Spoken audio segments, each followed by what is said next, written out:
Ils forment le premier bloc. Et ce n'est pas un hasard. Ils font et défont l'actualité, ils analysent, ils jugent.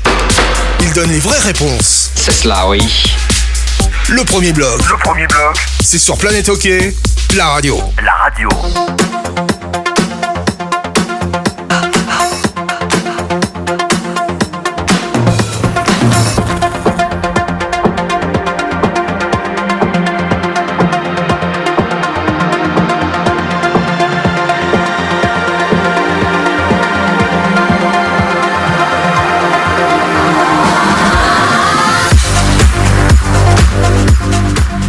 Madame, monsieur, bonsoir, bienvenue. C'est le premier bloc, 126e édition. C'est parti pour 1h30 d'informations totalement hockey sur glace avec mes compères habituels. Bonsoir Laurent Perroton. Bonsoir Monsieur Ducaro. Bonsoir Christian Ponty. Salut Ducas. Alors j'espère que vous allez bien. Il y a eu pas mal de mouvements dans le hockey suisse durant ces derniers jours, durant ces dernières heures même. On va en parler bien entendu longuement dans cette émission 126. Donc comme le veut la tradition, nous allons d'abord nous pencher sur les numéros 26 qui ont ou marqué notre carrière ou les 26 qu'on aurait croisés peut-être dans le cadre de nos activités ou simplement des numéros 26 qui nous ont impressionnés. On va commencer avec Laurent Perroton. Allez-y, honneur à vous Laurent. Bon évidemment que Peter Stastny avec ses frères Anton et Marianne, célèbre trio, l'un des plus dangereux des Nordiques de Québec. C'est lequel qui avait le 26 ? Peter. Anton. Peter, ouais. Peter. Non, c'est Peter. Mais il l'a porté aussi. Ah oui. Oui. Ok. C'était mon information complémentaire. Ah ok. Bon le centre, donc Peter a réussi quand même 6 saisons à au moins 100 points. C'est tout simplement prodigieux. Ce qui est très intéressant, c'est que je connais bien cette famille puisque Matthew et Thomas, c'est les fils d'Anton, ont joué longtemps à Star Lausanne et à Forward Morges et à Star Forward également. Donc voilà.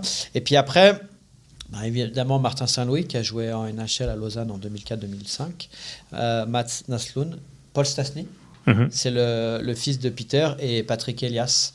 Et puis j'ai rajouté, parce que l'histoire des Stastny, j'ai amené le livre, je suis en train de le lire en ce moment là. C'est quand même incroyable comment ça s'est passé, comment ils se sont retrouvés outre-Atlantique. Vous l'avez là, vous me le montrez là parce que j'aime bien la couverture. Hein. Ouais. Voilà, ouais, effectivement. Donc les Stastny, le coup de génie, c'est de Gilles Léger. Ouais, un bouquin qu'on peut effectivement recommander. Exactement comment ils sont venus. Et donc du coup, moi il y a un numéro 26 qui m'a marqué dans ma carrière, c'est Andrés Vitak. On a été champion de France en 1998 à Toulouse, mais surtout lui, il a la même histoire. En fait, il est venu avec l'équipe de Pologne, il s'est caché sous la dalle de la patinoire à Anglette, il est resté à Anglette, il a joué l'année d'après à Anglette et en Espagne, il jouait dans 2 clubs dans la même saison. Il faisait ça, les saisons n'étaient pas à la même période. C'est le gars qui a fait les Jeux Olympiques d'ailleurs. Exactement. Ouais. Et donc du coup, après, il a fait les Jeux Olympiques. Après la chute du mur de Berlin, il a fait les Jeux Olympiques en 1992 à Albertville et les championnats du monde avec l'équipe de Pologne. Et ça fait 10 ans que maintenant il est entraîneur. Vous savez pourquoi il est entraîneur en Suisse. Vous savez pourquoi il s'est retrouvé à Anglette ? L'attrait de la mer, simplement. Non, c'est vrai, c'est possible. Mais c'est surtout que la Pologne... 100 mètres de la mer, la patinoire, elle est en bord de mer. La Pologne allait souvent faire des camps là-bas.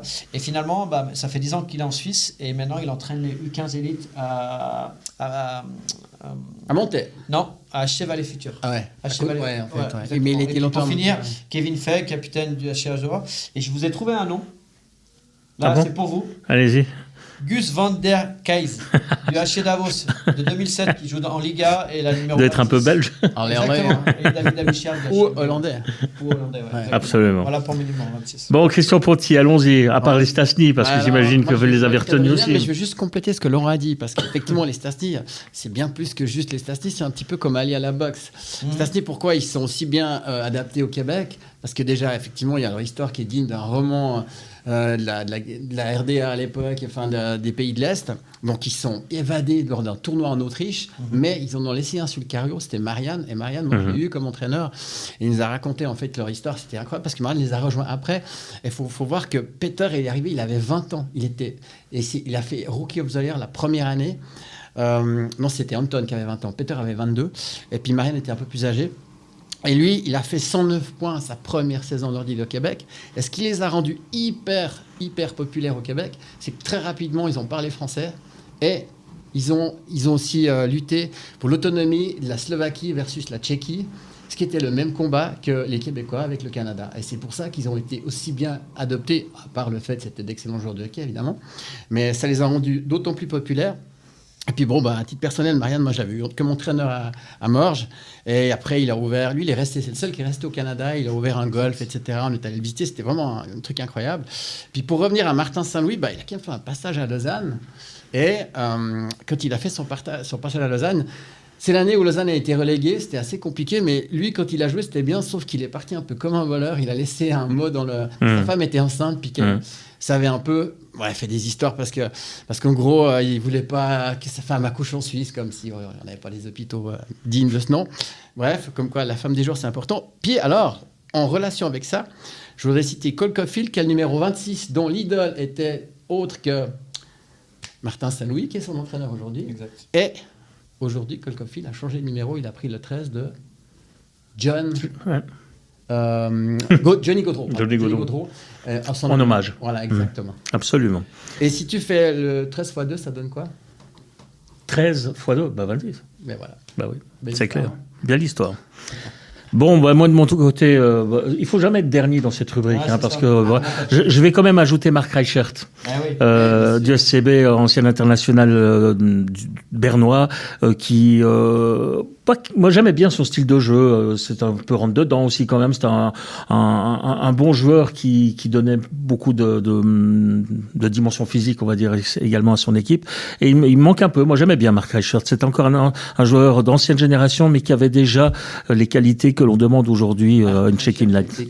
Capitaine à Cloton après Fabien Lignard. Absolument. Et préciser une chose, moi j'étais aux Jeux Olympiques de Turin, tu étais aussi. Oui. Il y avait deux joueurs de l'équipe de Suisse qui faisaient plus de 100 kilos, c'était Goran Bezina et Marc. Et dans l'équipe de Tchéquie en face, il y avait deux joueurs qui faisaient moins de 100 kilos. Voilà toute la différence. Voilà. Mais ça n'avait pas empêché à Turin la Suisse de battre la Tchéquie. Exactement. On parle toujours de la victoire contre le Canada, mais en fait, la Tchéquie, ça a été... Absolument. Le Canada, d'ailleurs, si je me souviens bien, la victoire contre le Canada a été la confirmation de la victoire la veille, me semble-t-il, de la Tchéquie. Exactement. Et c'était Ebicher qui jouait contre les Tchèques, tandis que c'est Gerber qui a joué contre le Canada. Exactement. Beau souvenir que ces jeux de Turin, absolument. Voilà donc pour notre numéro 26 de ce mercredi, puisque désormais, oui, pour vous qui nous attendiez tous lundi, on vous a fait patienter 48 heures de plus. Cette émission, vous la retrouverez désormais le mercredi. Ça nous permet comme ça d'avoir des commentaires sur les matchs de la veille, et puis évidemment de pouvoir nous projeter sur les matchs du week-end arrivant. Voilà donc pour le numéro 26. Par contre, l'émission qui sera bien clairement divisée en 3 parties à l'avenir, vous comprendrez pourquoi d'ici peu de temps, d'ici quelques plus tard, voilà, on maintient encore un petit peu le suspense. Eh bien, nous allons quand même garder nos mêmes rubriques et on va continuer, avant de parler actualité, avec notre casque d'or et notre casque de plomb. Qui commence? Qui a envie de commencer? Je peux commencer. Allons-y, Christian Ponty. Ok, alors moi, mon casque d'or, je l'ai mis encore à un numéro 13, qui a 25 ans, c'est Nico Hischier. Pour son début de saison, juste incroyable, parce que ce qu'il faut savoir, c'est qu'actuellement, il est 17e compteur de la Ligue, mais il est premier buteur. Ça veut dire 9 buts. Il a 9 buts et il a marqué 8 fois, lors de ses 8 derniers matchs, un goal. Pour rappel, Nico, c'est 12 points. Il est premier choix de la draft en 2017. Un peu contesté, machin et tout, soi-disant rabais. Alors, je peux vous dire qu'aujourd'hui, il doit être content de l'avoir parce que, l'air de rien, depuis l'âge de ses 22 ans, il en a 25, il est capitaine. C'était un des plus jeunes capitaines. Il a déjà 464 matchs en NHL, 145 goals, 220 assists. Donc, ça veut dire que c'est déjà un total de points remarquable. Et surtout, ce qu'il faut préciser, c'est que c'est un joueur two-way qui va où ça fait mal, donc extrêmement précieux. Et c'est vrai que la plupart de ses goals, il les met devant la cage avec ses longues cannes. Souvent, c'est des rebonds, c'est des pas beaux. Et c'est un gars qui aime aller où ça fait mal et qui aime aller devant le goal, prendre des coups. Pourtant, il n'est pas énorme physiquement, il est grand, il fait 1m86, mais c'est pas il n'a pas un gros volume. Mais par contre, ce qu'il est en train de réaliser en ce début de saison, c'est juste en ce moment le meilleur joueur des New Jersey Devils. Mais c'est étonnant concernant Nico Hischier, parce que si on regarde ce qui se dit à son sujet depuis la Suisse, pour, on va dire, le commun du supporter, ceux-ci ne le voient pas si grand que ça, 1m86, ne le voient pas avec autant d'impact que ça, absolument. Et certains disent, ouais, d'accord, c'est un premier tour de draft, mais enfin, de lui, on en parle beaucoup moins que les premiers tours de draft précédents. Or, Hischier prouve finalement qu'aujourd'hui, dans les chiffres, en plus de son utilité dans le jeu collectif, il est un buteur. Et la preuve, c'est qu'il est donc, après quelques matchs, en tête il est buteur, il est précieux, de classement. Surtout qu'il ne faut pas oublier qu'il arrive dans une équipe très jeune et en reconstruction. Donc, il a un gros rôle. Et puis, quand tu es jeune et en reconstruction, et puis qu'à 22 ans, on te donne le capitanat, il y a des raisons. C'est clair. Leader, c'est clair. C'est un extrêmement bon leader. Puis défensivement, il est vraiment très responsable. Donc depuis toujours. C'est ce qui le rend remarquable, c'est-à-dire qu'il est responsable défensivement. Puis maintenant, il commence à marquer beaucoup de goals. Donc c'est vraiment un exemple. Ouais. Voilà donc pour le casque d'or de Christian Ponty, celui de Laurent Perroton. Oui, alors mon casque d'or à Daniel. Le général arrive. Non, à Danielo pour les intimes. Vozenilek, jamais drafté. Donc son histoire, c'est quand même intéressant. C'est champion du monde 2024, champion de Tchéquie 2023-24 avec Trinec. Il a 30 ans, joueur modeste. Il a explosé la saison passée à 29 ans avec 49 points en 51 matchs qui lui a valu cette sélection championnat du monde et ce titre de champion du monde. Aujourd'hui, il est à 12 goals, 9 assistances, 21 points, 1,31 points par match en 16 matchs, top scorer. Il marque, il passe, il frappe, il provoque. Et ça avec une vraie gueule de hockeyeur, un sacré personnage qui amène des émotions dans notre championnat. Grosse recrue pour Zug et surtout gros duo avec un Kovar retrouvé des belles années et un magnifique Martini avec. Donc là, c'est vraiment unique, très impressionnante. Et puis ce que j'aime, c'est qu'il est détesté de partout, mais on manque un peu de joueurs comme ça. Et en fait, finalement, quand on voit son passé, on s'est dit ouais, Zug, ils prennent ce joueur-là. Il a fait une bonne saison et là, il a battu le record là, des 28 dernières années avec 10 goals en 10 matchs. Donc c'est tout simplement exceptionnel. Et voilà, donc vraiment très intéressant à voir ce joueur. Ok, donc voici le casque d'or de Laurent Perroton. Pour ma part, je ne vais pas vous sortir des chiffres en veux-tu en voilà. C'est plus parce que pour la comment dire ça, pour je trouve pas le terme maintenant, la persistance de l'homme à vouloir absolument ramener quelqu'un dans une équipe et d'avoir été récompensé. Je pense à Paolo Duca, avec l'acquisition évidemment de Dido, tout simplement parce que Paolo Duca, c'est pas hier qu'il a découvert Chris Domenico, ça fait il y a déjà quelques années et déjà à 2 reprises il le voulait et cette fois-ci il y est arrivé au terme d'un deal qui à mon sens, mais ça on va en parler d'ici quelques instants dans notre thématique du jour, pour moi Paolo Duca est vainqueur du deal, en tout cas dans l'immédiat, on va voir ça. D'ailleurs la preuve c'est que Dido sur le match d'hier il est déjà à la base du premier but d'Ambri Piotta. On a un petit peu moins vu en tout cas au niveau comptable notre ami Lilia du côté de Fribourg. Enfin voilà, je voulais donc donner mon casque d'or à Paolo Duca pour sa persistance. Il y a un meilleur mot, mais je le trouve pas. Pour sa persistance et pour sa volonté de faire venir à Ambri Chris Di Domenico, qui est le joueur type qui convient parfaitement avec l'ambiance générale du côté de la Gottardo Arena. On l'évoquera sans doute tout à l'heure. Donc voilà pour mon casque d'or d'aujourd'hui. C'est Paolo Duca. Casque de plomb. Ouais. Allez-y. Alors moi j'y vais, je me lance. Moi je vais le mettre à Samuel Walzer pour sa charge assassine hier soir sur Gaël Christ. Alors moi ce que je veux dire c'est que déjà il a pris que 2 minutes. Bon ça c'est quoi une autre histoire. En fait j'en veux pas à Samuel Walzer en tant que personne, mais j'en veux à son acte. C'est comment quand on dit à un gars t'as fait le con, ça veut pas dire que t'es con, mais t'as fait le con. Bah c'est exactement ça. Évidemment qu'il y a les engagements, les émotions, mais il y a aussi la réflexion et puis après il y a la décision d'arbitrage. Moi, ce que je veux dire, c'est qu'il ne faut peut-être pas qu'on oublie qu'il y a eu des Pat Schaffhauser, des Keller, et que quand on voit les images d'hier soir, ça fait froid dans le dos, ça aurait pu être dramatique, et surtout, à 2 minutes de la fin, le match est joué. Donc, je pense qu'une seconde après, c'est le premier à être désolé de ce qu'il a fait, mais franchement, ça aurait pu être super grave. C'est le mauvais timing, c'est exactement le mauvais genre de charge qu'il ne faut pas faire à 2 mètres de la bande. Il a l'élan, l'autre, il ne voit pas, il a aucune chance d'en sortir. Alors, il a un petit peu de côté, mais... c'est des charges qu'on doit plus voir aujourd'hui, surtout chez un gars d'expérience. Parce que souvent, quand tu es jeune, tu as la fougue et tu fonces. Et souvenez-vous des gars comme Chervet, il y a eu vraiment des agressions. Là, en fait, il n'y avait pas de raison. Le match était joué. Donc, j'ai trouvé cette charge dangereuse et un peu bête. Je ne doute pas une seule seconde que Walzer est le mec le plus désolé aujourd'hui, mais ça aurait pu être dramatique. Et ça doit plus se passer. Le point d'impact, en fait, le point d'impact amène le haut du dos à partir vers le bas. Et la nuque qui se plie. La nuque qui se plie sur la bande. Ouais, non, mais Gaël Chris, il a eu beaucoup de chance, vraiment. Et puis bon, moi là aussi, les arbitres, enfin, je veux dire, t'as les images vidéo. Comment tu peux donner que 2 minutes pour une charge pareille? Alors, je pense que rétroactivement, il y a quelque chose qui va tomber. Mais c'est juste, encore une fois, je ne pense pas que Walzer, ça soit un joueur salaud. Non, mais là, ce qu'il a fait, à son âge, il doit faire gaffe, il doit y réfléchir. Mais il a eu de la chance. Ok. Vous y allez, Laurent? Ouais, mon casse de plomb. Alors, attention aux avis subjectifs de certains médias concernant le retour de Christian Dubé à la BCF Arena. Je vais vous donner un avis subjectif contraire. C'est ça. Christian. Complètement subjectif. Voilà, mais vraiment. Christian, tu as participé à notre émission et tu nous écoutes régulièrement. Tu perdrais ta crédibilité dans ta personnalité en revenant avec des chefs qui t'ont viré, des joueurs qui t'ont trahi et un staff où tu pourrais garder que Pavel et David.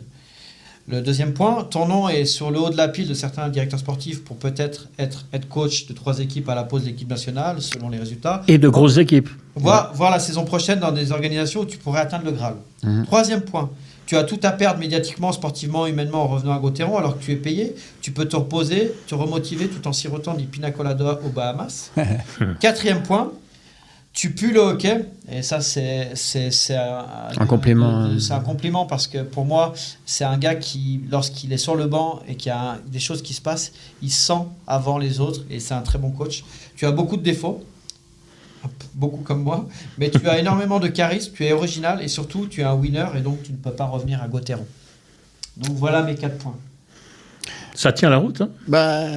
De toute façon, il n'y a que l'histoire qui te donne raison ou tort, hein, mais en tout cas, sur la durée, bien sûr qu'il y a des gens, comme il dit si bien, il n'était pas parfait, mais regardez les résultats avec Fribourg, notamment en saison régulière, ils étaient quand même nettement meilleurs. Et surtout, visiblement, il avait le mode d'emploi pour certains joueurs, et je ne parle pas que de Dido. Motet, on ne voit plus, tous ces gars, donc, quelque part... Vous imaginez le scénario, il est encore sous contrat avec Fribourg.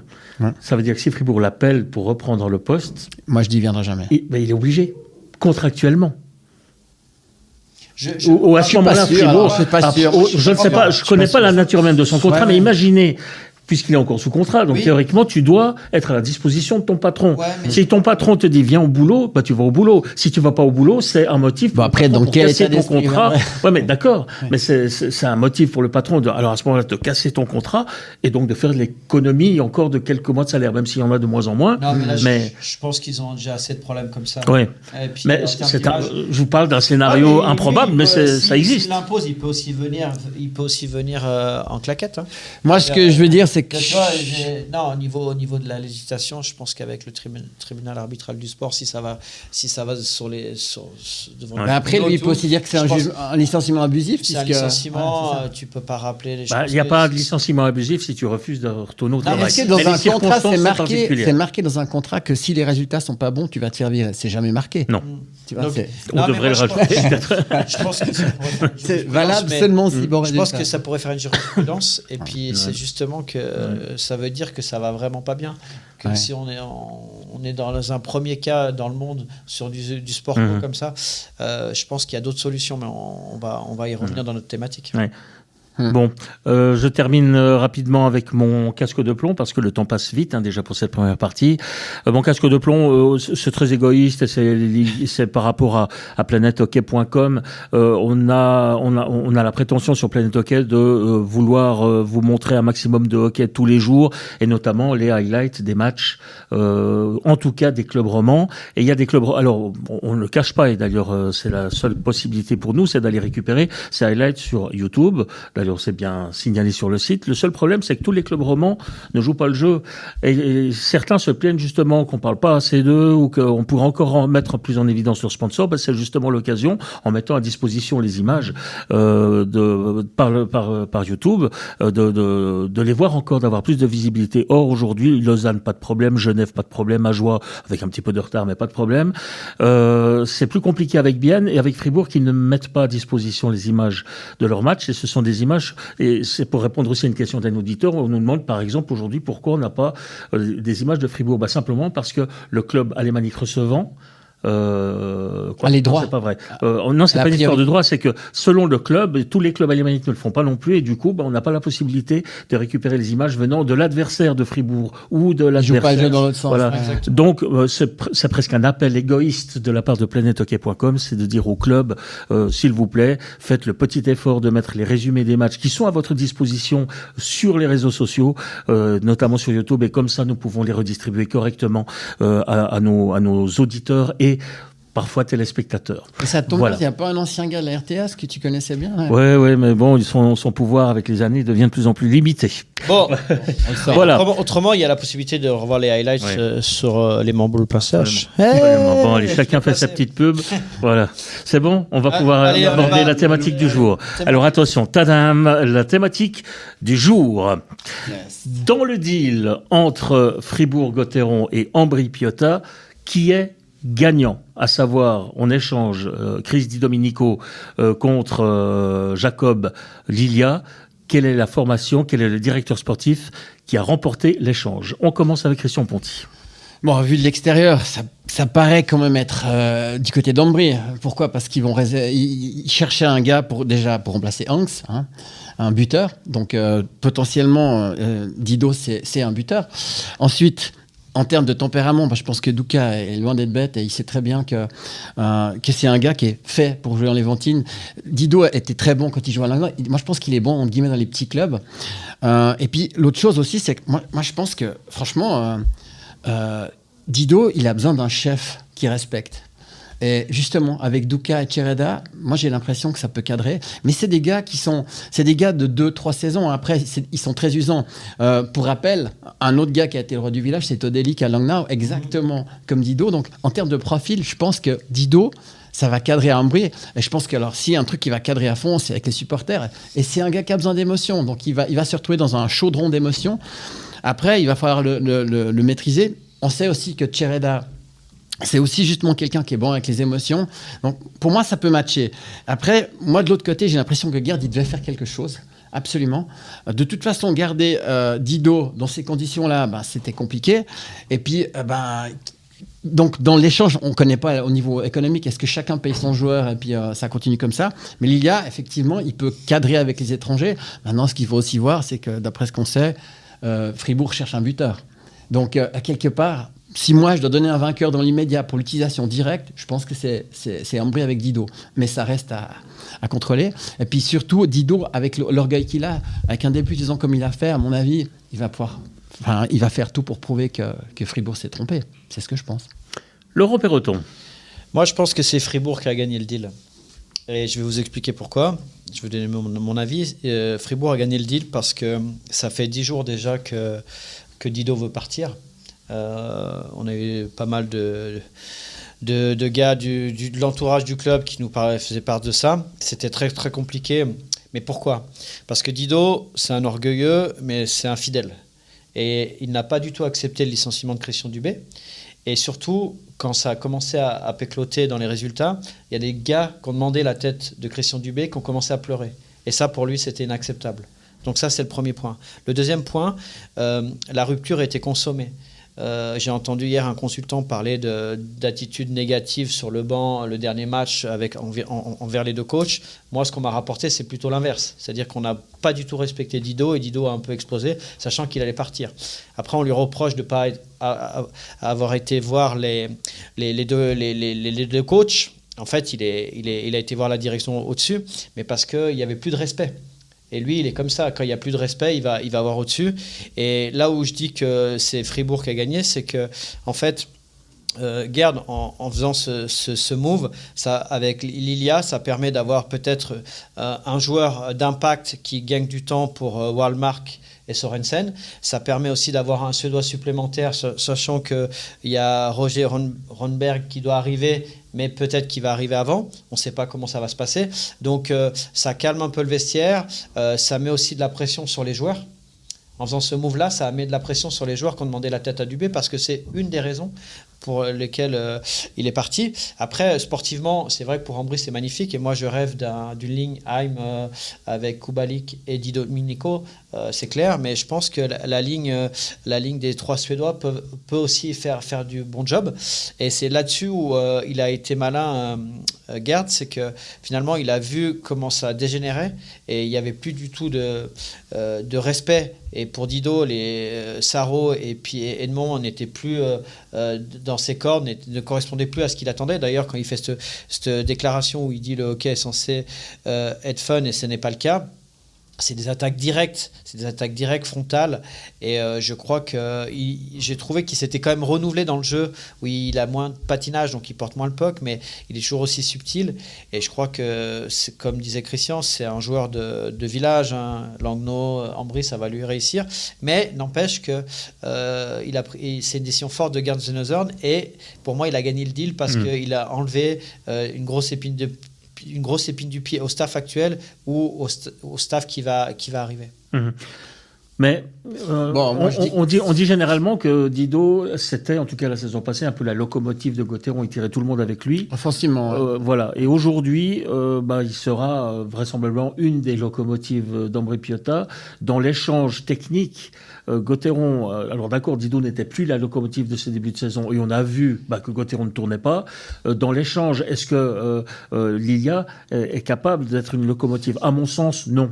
Oui. C'est un joueur de qualité, ça c'est certain. Peut-être un bon joueur de soutien que le faire jouer avec d'autres Suédois, ça va sans doute l'aider.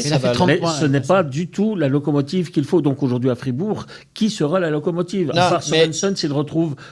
Oui, mais vous parlez de Dido l'année dernière. Dido cette année, il est très négatif. Donc très négatif. Mais on a vu que Gauthieron avait besoin d'un Dido pour fonctionner. Aujourd'hui, pas en début de saison.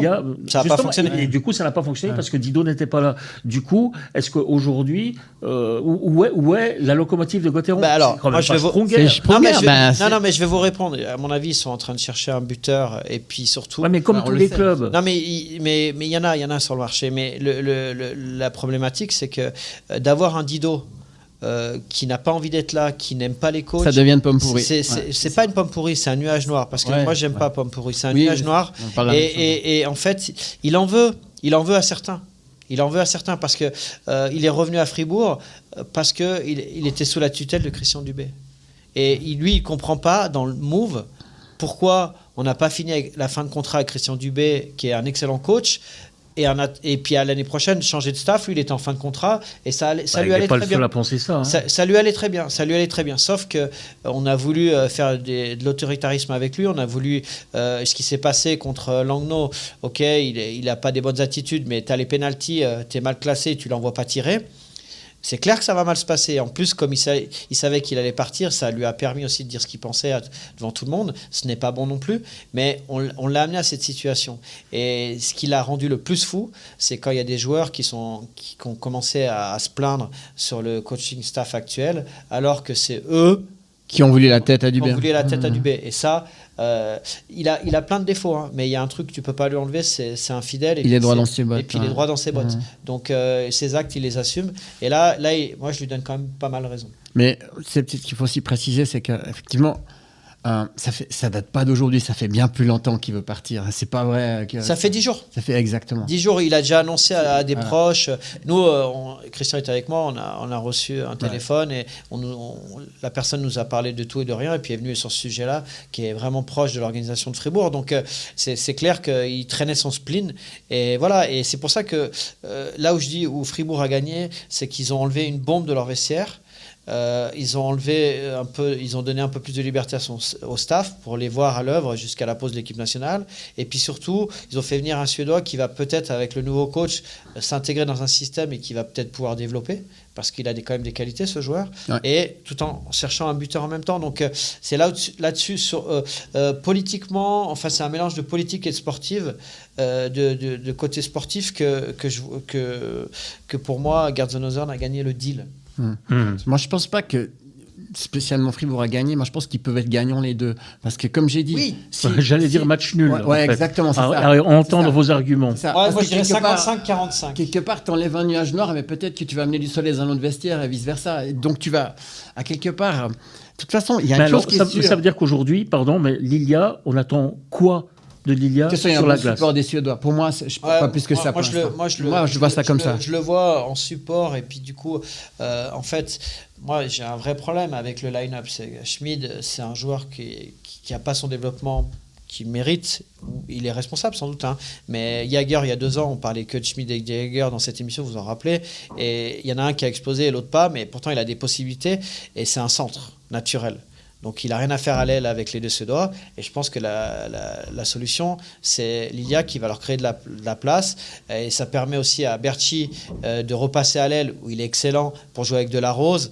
Moi, si vous voulez, je vous fais... Ça, on en parlera peut-être lorsqu'on abordera quand même le problème propre à Fribourg-Gotteron, au-delà de cet échange qui a quand même été très polémique. C'est vraiment Sorensen, Wallmark et Lilia qui peut leur faire gagner du temps et de l'espace. Et j'ai été voir mon orthophonisme. Oksanen est un peu le pendant. Je pense que l'exemple pour Lilia, c'est Oksanen. Voilà, donc voilà. Moi, j'ai lu beaucoup de choses, j'ai entendu beaucoup de choses très négatives sur Dido. Mais il faut aussi des personnages comme ça. Ça fait vivre le championnat, ça attire les sponsors, ça attire les fans dans les patinoires. Et tu as besoin d'avoir aussi des personnages un peu hors normes, parce qu'autrement, ça serait d'une platitude. Et comme dit souvent Christian, ça serait boring, ça serait ennuyeux au possible. Oui. Non, mais il est rock'n'roll, clairement, mais il ne peut pas aller dans un... Et Ambry Piotta, ça va faire des étincelles. On verra avec un recul supplémentaire. Il s'appelle Di Domenico. Et la Montana, là, ça va lui parler. On oublie des fois. Christopher, autre chose encore. Christopher. Là, tu confonds avec Max Orley.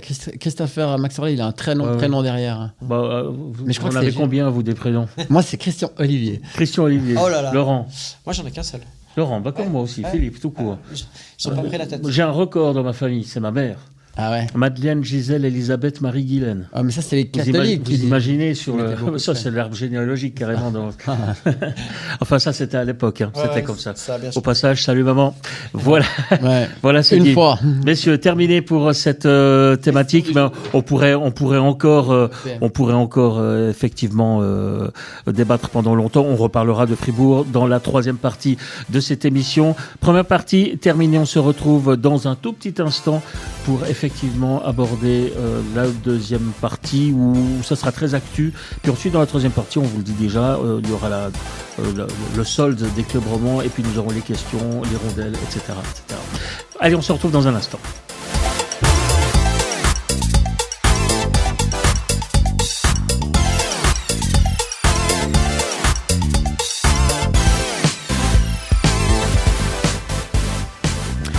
On se retrouve pour la 2e partie de ce premier bloc, édition numéro 126. On vient de beaucoup parler de ce fameux échange entre Chris Di Domenico et Lilia, le Suédois venu d'Ambry Piotta. On reparlera de Fribourg un peu plus tard dans l'émission. On va maintenant aborder l'actualité des autres clubs romans. Il y a un autre club roman qui finalement nous a fait plaisir hier, c'est le HC Ajoie. Ajoie qui a des sursauts. Ça veut dire que le club n'est de loin pas mort. Non, pas mort, et surtout, on cherche activement un coach, mais c'est vrai qu'à chaque fois que Vauclair revient à la bande, il trouve des solutions. Mais moi, ce qui m'a frappé, c'est le line-up en fait. Évidemment, on a déterminé un numéro 1 dans les buts, ce qui n'était pas le cas au début, donc avec Kuntz. Et puis surtout, on a mis TJ Brennan en tribune enfin. Je suis désolé de m'acharner, mais c'est moins 18, c'est depuis 2 matchs en tribune, et ça rééquilibre les pertes de défense. Et est-ce que c'est un simple avertissement ou ça peut être une solution à long terme? Non, mais c'est une solution à long terme. Pourquoi? Parce que pour moi, on n'était pas tout à fait d'accord avec Christian cet été quand il disait qu'il fallait 2 défenseurs étrangers. Pour moi, un seul défenseur étranger, ils ont déjà 11 défenseurs sous contrat. Et là, il a fait Nussbaumer qui a enfin pris le pouls de la ligue et qui est plus un junior, qui est un défenseur offensif, fait défenseur défensif. Morer qui joue avec Onka. Donc Morer, on sait la capacité physique qu'il a et puis il a de l'expérience. Onka, la très bonne trouvaille. Il est quand même léger, donc il a besoin d'un gars physique à côté. Exactement, et puis défenseur offensif. Fischer avec Scheidegger.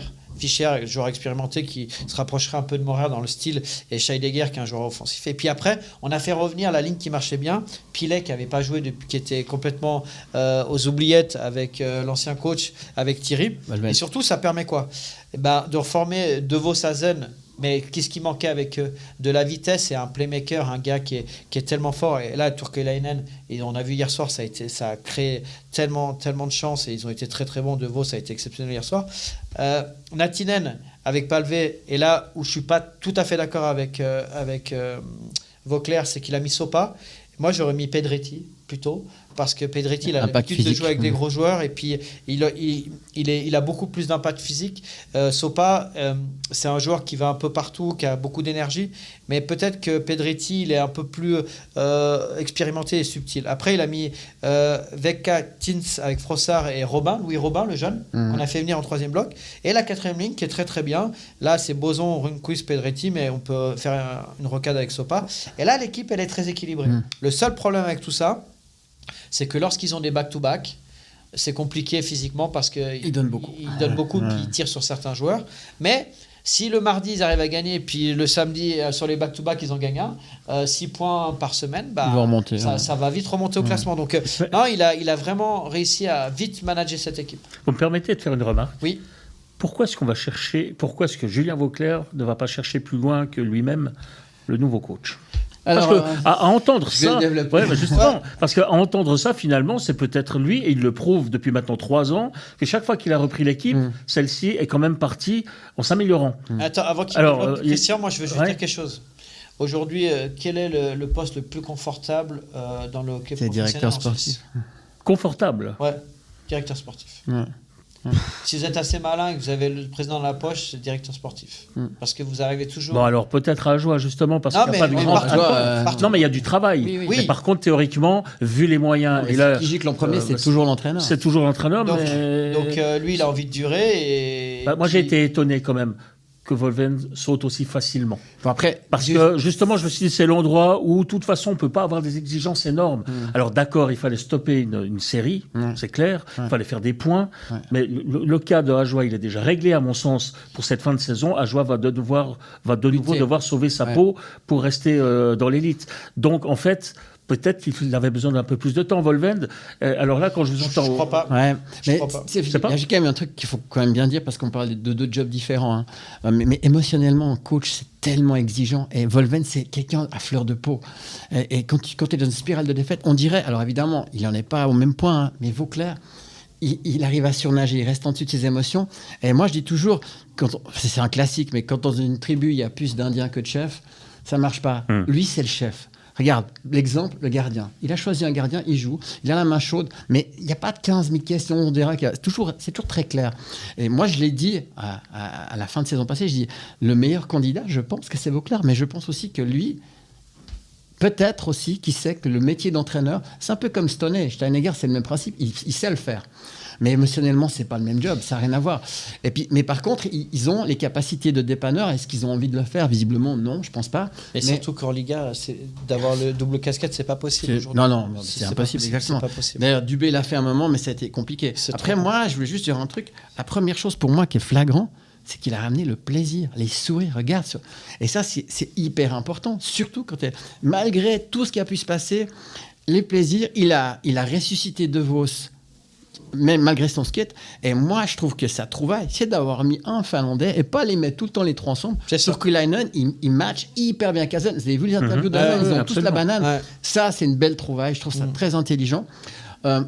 entre nous, le troisième bloc, en réalité, c'est le quatrième bloc. Je ne sais pas si vous avez vu les temps de jeu, mais par exemple, je trouve intéressant que Robin, même s'il a joué que 6 minutes, il joue. C'est un jeune que tu dois donner des sucres parce qu'il a du talent. Il a du talent. Et après, regarde ton quatrième bloc, c'est Boson qui joue 18 minutes, c'est Rundqvist. Rundqvist, il ne jouait plus, même chose. Ouais. Et joueur d'utilité, très important. C'est un couteau suisse. Il peut jouer devant, derrière. Ouais. Et en fait, ces gars-là, moi, je trouve qu'il y a des parallèles avec, par exemple, quand on parle de Didot et Dubé, je pense qu'il y a certains joueurs qui sont contents d'être coachés, ça se voit. Alors, donc, je reviens sur ma question. Oui, pour moi, c'est le candidat idéal. Que Julien s'autoproclame coach. Alors, c'est vrai qu'aujourd'hui, remarquez qu'on a vu le contraire avec Dubé. Il a quand même encore tenu les deux casquettes, même si ça lui a été reproché sur la fin. Mais Dubé, il a voulu ça. Dans l'urgence, et finalement, avant d'aller nous rechercher un Pézanne ou je ne sais pas quoi, qu'il continue. Bien sûr. Après, c'est lui qui connaît mieux la maison. À mon avis, il va continuer jusqu'à la pause de l'équipe nationale. Oui, c'est plus que quelques matchs. Je veux dire, là, en l'occurrence, on peut le comprendre, mais c'est pour après. Oui, bien sûr. Mais c'est très très compliqué d'avoir les deux casquettes. Alors qu'il aille chercher un nouveau directeur sportif. Ouais, mais ça, chez Pelletier. Mais ça, il veut pas. Tu vas pas donner un poste en or et puis prendre le poste en bronze. Hein. Alors il prend un vrai assistant qui fait son boulot. C'est ce qui se passe aussi, même dans des organisations en Ligue nationale, en NHL. Mais moi, Vauclair, si par hasard il devait faire ce genre de choses, je le verrais beaucoup plus dans un duo comme Duka, Chereda. C'est ça. C'est des frères. Voilà, c'est ça. C'est ça. Et quelque part, moi je pense qu'il a son réseau et tout, mais. C'est drôle parce que... Tu veux dire qu'il doit prendre son frère? Lequel? Il y en a deux. Non, mais en tout cas... Il y a aussi la solution. Je pense que, pour moi, Vauclair, il a cette prestance de joueur que les joueurs... Ça crée de l'admiration et quelque part... Je voudrais répondre par rapport à Itonen. Ouais, par rapport à Itonen. S'il met Itonen après la pause de l'équipe nationale... La solution interne. Non, mais s'il met Itonen après la pause de l'équipe nationale, je comprends pas là, par contre. Parce que c'est un mois de perdu en fait pour l'entraîneur. Donc ça veut dire que c'est pas vraiment une option. Itonen est déjà sur le banc, faut le dire. Non, mais c'est pas une option de head coach, autrement il l'aurait déjà mis. Ouais, s'il est sur le banc pendant que lui il est entraîneur principal et qu'après tu pars d'entraîneur principal avec des bons résultats et que tu le mets sur le banc, tu le mets déjà en difficulté là. Tu le mets déjà en difficulté. Moi, je pense que... vous avez vu qu'il y a un sondage qui a été fait, je ne sais plus, par le Matin ou le Blick, je ne sais plus, qui serait, selon vous, le meilleur coach pour Ajoie. C'est très partagé, mais ce sont toujours les mêmes noms qui reviennent. C'est ça le problème. Est-ce qu'il faut aujourd'hui aller chercher un coach qui a déjà l'expérience de la Suisse et qui connaît un petit peu l'ambiance d'Ajoie et tout? Ou est-ce qu'on essaye de partir dans la totale nouveauté et, Philander, il a 42 ans, il est à Bienne, il ne connaît pas du tout et puis ça se passe très bien. Exactement. Donc c'est le profil qu'il faut aller chercher. Et puis Christian a dit un mot très juste, il a redonné le sourire. Ça veut dire quoi? Ça veut dire qu'il comprend ses joueurs, il les manage pour qu'ils viennent jouer au hockey avec du plaisir et pas venir au travail. Et ça, c'est ce genre de profil qu'il faut, avec un coach un peu moderne, qui est un peu subtil dans certains secteurs de jeu pour aller voler des points. Et c'est ça le profil. Mais c'est déjà dur d'être bon quand tu gagnes. Regardez un Tangness et tout qui est là depuis longtemps. Et c'est dur. Alors quand tu perds, mais tu dois être créatif, tu dois trouver des idées. C'est des casse-têtes. Et c'est pour ça que quelque part, dans Volven, je trouve qu'il a un côté presque trop sensible. C'est vraiment un job dur. Et je pense aussi qu'au bout d'un moment, quand tu tournes en boucle et que tu t'énerves, indirectement, tu le renvoies sur tes joueurs, tu le renvoies dans le vestiaire et tu sais très bien que même, regardez, c'est valable pour tous les sportifs. Federer disait, j'ai joué jusqu'à 40 ans à cause du plaisir. Le plaisir, c'est fondamental. Indispensable. Exact. C'est ok. même. Voilà ce qu'on pouvait dire sur la situation d'Ajoie aujourd'hui. Donc on attend cette décision de Julien Vauclair qui devrait théoriquement tomber. Il s'est donné comme deadline la pause des équipes nationales justement. Oui, alors à ce moment-là, il reste coach jusqu'à la fin de la saison. Okay. Pas de problème pour moi. Ok pour Ajoie, on va passer au HC Bienne. Ouais. Encore une fois, Bienne qui souffle le chaud et le froid. Oui, mais c'est plutôt le chaud. Mais moi, je vais laisser parler Christian après sur un peu l'aspect technique, tactique. Mais moi, je suis parti sur autre chose, un peu comprendre comment est construit finalement ce HC Bienne. Et en fait, ce que j'ai ressorti, c'est formation, fidélité, leader.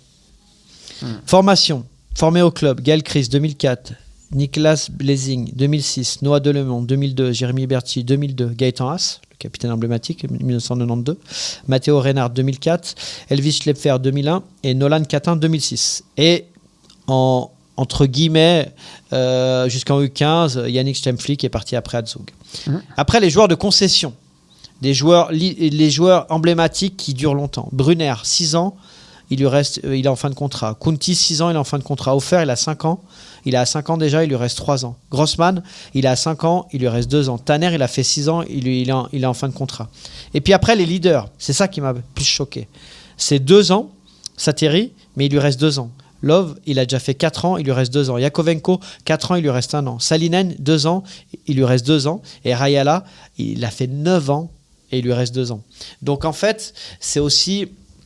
on parle de Philander qui a mis ça en application en faisant un gros travail cet été en comprenant un peu ses joueurs, quel système il pouvait adopter. Mais avec ça, déjà... C'est plus l'entraîneur qui s'adapte aux joueurs que le contraire. Ben oui, c'est ça. Mais avec ça...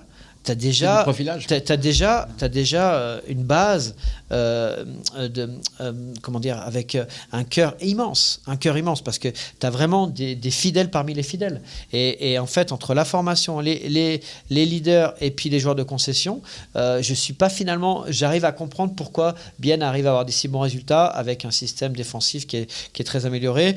Je finis juste là-dessus, système défensif, équilibre des lignes, le pressing où ils sont vraiment, vraiment très bons. Je les trouve très responsable, il y a très peu de son nombre. Évidemment, le directeur sportif Martin Steinegger qui aime beaucoup son coaching staff. Après, je suis pas d'accord avec le powerplay. Il faut dire quand c'est pas bien. Ça joue pas très bien, mais surtout, il y a Kovenko qui est pas sur le powerplay. C'est sans doute l'un des meilleurs blue liners du powerplay. Qui joue à 5 attaquants devant, c'est ça. Ouais, là, et puis ça marche pas. Leur powerplay, ils le jouent pas du tout. Oui, ils jouent sur le deuxième. Ouais, mais très peu. C'est peut-être une question d'équilibrer un petit peu. Ouais, une 30. Non, mais je pense qu'on pourrait utiliser Rayala différemment qu'à la ligne bleue avec son shoot. Et Yakovenko, peut-être que aussi il doit apprendre à connaître ses joueurs, mais c'est là-dessus où peut-être qu'il y aura des modifications. Et je pense qu'il va s'en rendre compte, mais ils sont 7e avec 83. Hier soir, où ils sont dominés, ils ont des 3-4 powerplays très importants au moment des matchs. Tu en mets un ou deux, ça peut tourner le match, surtout que Fribourg est fébrile avec les résultats actuels. Et malheureusement, ils ne marquent pas et du coup, ils perdent ce match-là. Mais autrement, dans l'ensemble, moi j'ai trouvé la victoire à Berne. Bon, ils savent vraiment se regrouper, jouer très défensif, être très très solidaire. Ils bloquent beaucoup de shoots, mais c'est grâce à cet ADN-là et c'est Martin Steinegger qui a créé tout ça. Bon, les précisions de Christian. En fait, moi ce que j'aime bien aussi dans ce HC Bienne, c'est qu'il y a des gardiens du temple. Stoney en était un. Regardez qui c'est qui est maintenant sur le banc. Yes. Je veux dire, ça c'est super Léa important. Forster pour la philosophie, pour incroyable. Les jeunes. C'est des gars qui aiment les jeunes et c'est pour ça qu'il y a autant de jeunes. Ensuite, moi ce que j'aime aussi avec Stoney, et ça se vérifie, il fait jamais 2 années de suite la même erreur. Ça veut dire qu'ils corrigent le tir. Ils se sont trompés sur le profilage de l'entraîneur l'année passée. Ok, ils avaient une équipe d'artistes. Bien trompé. Voilà, ils avaient un général avec des artistes, ça n'a pas fonctionné. Regardez. Philander, il fait un job incroyable. C'est un peu ce qui se passe avec Philippe Ducaro. Il a des artistes et puis il y a le général. Lui, c'est le général et nous, on prend des coups de bâton. Du coup ça ne fonctionne pas tout le temps. On n'est jamais payé en plus. Bon, mais, voilà. et puis après, je voulais juste dire encore un truc. Par exemple, j'ai beaucoup aimé évidemment le début de saison de Knobulaire. Mais pourquoi ? Parce qu'il a su exploiter sa vitesse en jouant avec Eponiemi et Salinen. Ça, c'est très intelligent. Il est omniprésent, le gars. En plus, il a relancé un peu Eponiemi, ça va un peu mieux. Ouais, mais moi je pense que Kneu il y a pour quelque chose. Ouais, ah oui, parce que sa vitesse, elle est incroyable. Il est rapide autant en phase offensive qu'en back-checking. Regarde, 3 contre 3, et il le met tout le temps. C'est un gars, il est sûr et vraiment il est à son prime. Et puis c'est vraiment le club pour lui. Voilà. Alors de nouveau, comme la joie. La joie, c'est une équipe. Moi, ce que j'ai trouvé génial, c'est qu'il a mis Jeannette dans les goals contre Ajoie. À la fin du match, le premier qui a sauté dans les bras, c'est Sateri. Je suis désolé, mais ça c'est révélateur. Et pourtant, il joue pas beaucoup, mais tu sens que voilà, il a compris, Jeannette, qu'il jouerait pas tout le temps, mais par contre, il sait que pour le bien de l'équipe, Sateri est très important. Et ces gars-là, ils ont accepté leur rôle. Et j'ai toujours une image qui me vient à l'esprit, c'est du foot. C'est quand Shaqiri, qui jouait jamais à Liverpool, il a dû jouer tout le court le Real Madrid, il met un goal, et qu'est-ce qu'il fait ? Il saute dans les bras de l'entraîneur qui ne le fait jamais jouer. Quelque part, c'est ça, de leadership, c'est ça. Je pense qu'ils ne sont pas loupés au niveau du profilage, et il faut quand même dire une chose, c'est qu'il y a une hécatombe de blessés, comme dans plein d'équipes, faut le dire, mais franchement, eux, par rapport aux blessés... Je provoque. il s'en sort vraiment très bien. Je provoque. C'est une belle équipe, magnifique, Ah ouais. même avec ses blessés. Non, mais- Belle équipe qui perd hier contre Fribourg 4-1. Voilà. Bah oui, mais parce Oui, mais, qu'à un moment, ils vont pas être champions Alors suisses. maintenant, justifiez-moi ça, comprenez. En fait, moi je l'ai regardé le match, donc je peux vous répondre. Hein. Ils ont été vraiment dominés, ils ont marqué un peu contre le cours du jeu. Et puis après, il y a Qui a été dominé? Bien. Bien.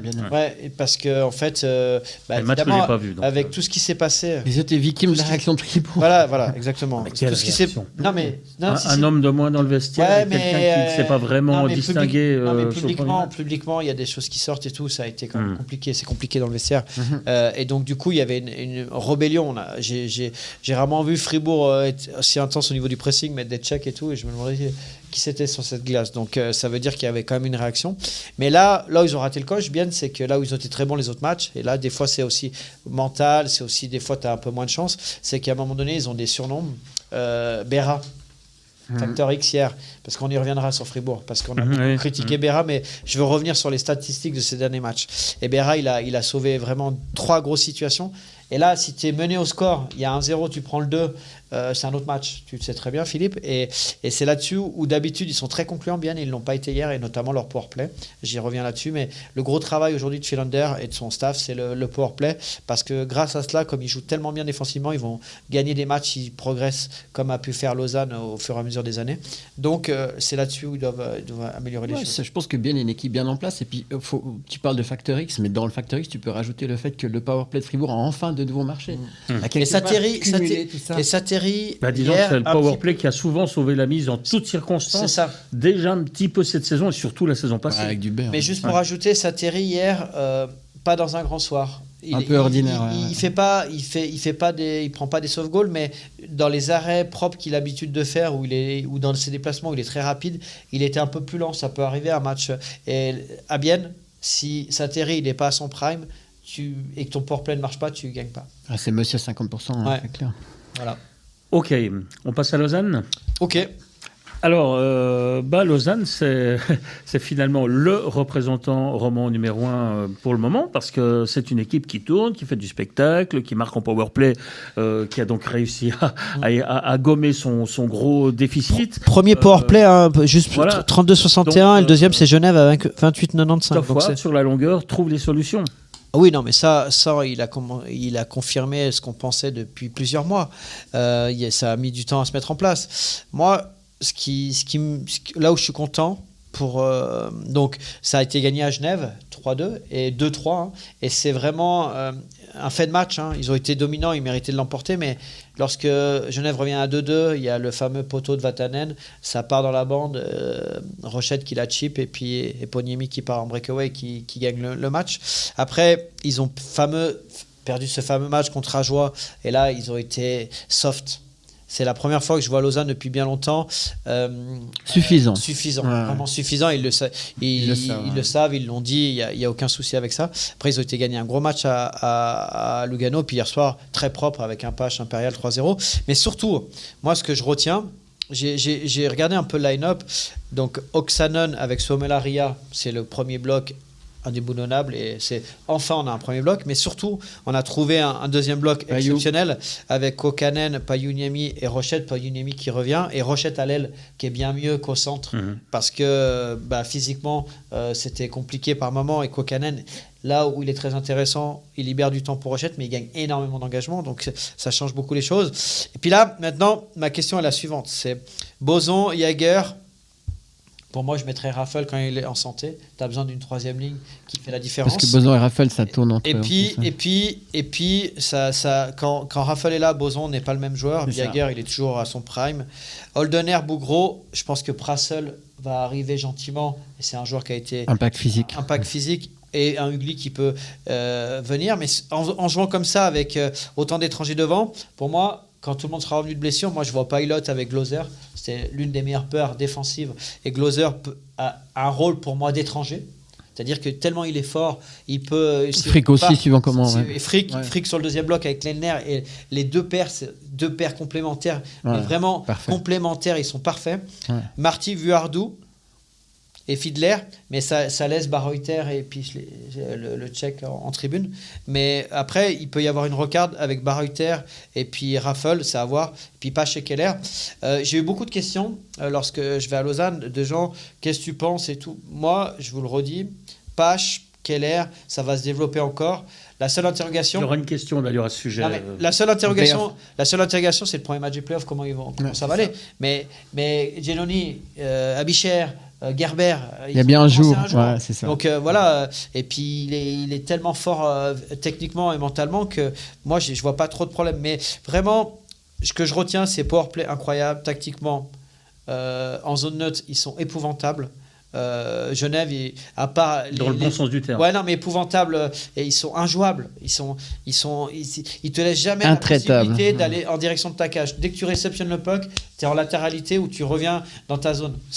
Ils jouent très très bien et on a beaucoup parlé de Marty, mais je voudrais revenir là-dessus. Marty, à titre individuel, tout le monde a dit il a progressé. Il n'a pas forcément énormément progressé. C'est simplement le système et les joueurs avec qui il joue. Adapté. En fait, il n'a pas besoin de... Comme il n'a pas énormément de vitesse, il n'est pas très vivace.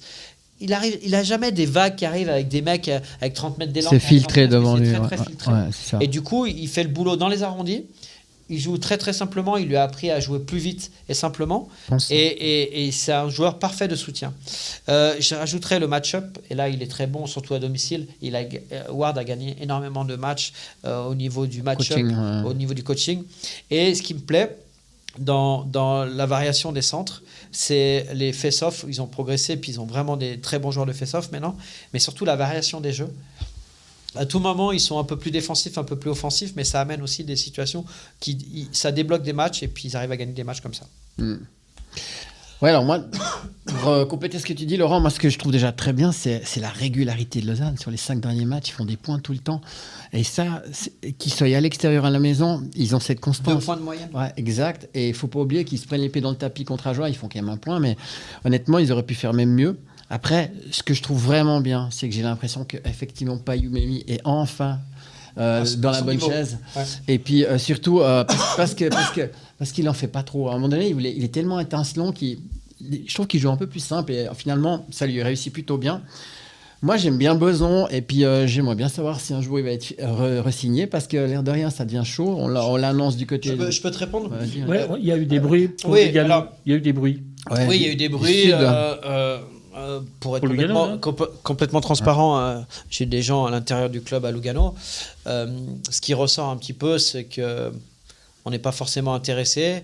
On fait monter les enchères parce que avec la grosse saison qu'a fait Boson l'année dernière, il estime avoir un contrat plus long avec des moyens financiers un peu plus importants de son côté.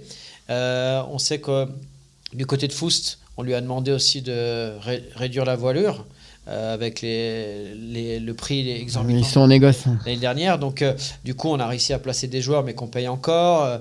Il y a quand même des gros contrats encore actuels. Kennins, on n'a pas du tout réussi à trouver la solution. Et puis, lui, il va aller au bout de son contrat. Presque, il nous revient de tiers. Donc, Boson... en fait, Lausanne veut le re-signer, je pense. Je pense que Ward aimerait l'avoir dans son contingent, mais c'est une histoire financière, tout simplement. Et peut-être que s'il y a un club qui le veut absolument et qui met plus d'argent, il partira. Moi, je pense qu'il partira pas. C'est juste mon avis. Mais après, pour continuer ce que je voulais dire, je voulais juste quand même aussi mentionner Suomela, qui est un métronome, qui continue. Parce qu'on parle souvent de joueurs de séquence. Lui, pour l'instant, sa séquence, elle est très longue. Et puis, c'est ça. Parce qu'un des grands bénéficiaires de l'histoire, c'est clairement Lausanne. L'air de rien, malgré tout, il y a quand même cette envie maintenant de faire du LHC Med, donc un méméto qui a joué 7 minutes l'autre jour. Bougro, on en parle. Bougro, son début de saison, franchement, c'est très remarquable. Un gars d'1m73. Franchement, moi, je dis bravo. Théo Rochette, qui est aussi régulier et puis qui décroche les goals. Je pense qu'il est dans une bonne deuxième ligne. Parce qu'on a beaucoup parlé de cette première ligne, mais cette deuxième ligne, franchement. Ils ont deux grosses lignes offensives. Après, moi, j'ai dit, Page fait du Page, pardon. Et puis surtout, dans les temps de jeu, il est très bon. Hein. Regardez, il n'y a personne qui fait des excès à 25 minutes, ça n'existe pas. Et ça veut dire que... Je dirais le coaching staff, parce qu'il n'y a pas que lui qui joue. Oui, bien sûr, mais en tout cas, si tu regardes les stats, il n'y a pas des gars qui sont en train de se cramer physiquement. Et le bon exemple, c'est Suomela. Suomela, il est le 6e, 7e attaquant utilisé. Je veux juste rajouter Suomela, tu en parles, c'est quand même pratiquement 57% aux engagements. Et tu as un Kouakanen qui a 53. Donc dans la ligue, c'est énorme. Ouais, ils sont et puis après, tu as un Jaguer qui est pas mal. Ouais. Donc non, franchement, même dans ce secteur de jeu, ils ont bien progressé, quoi. Franchement, s'il n'y avait pas Zurich, Lausanne.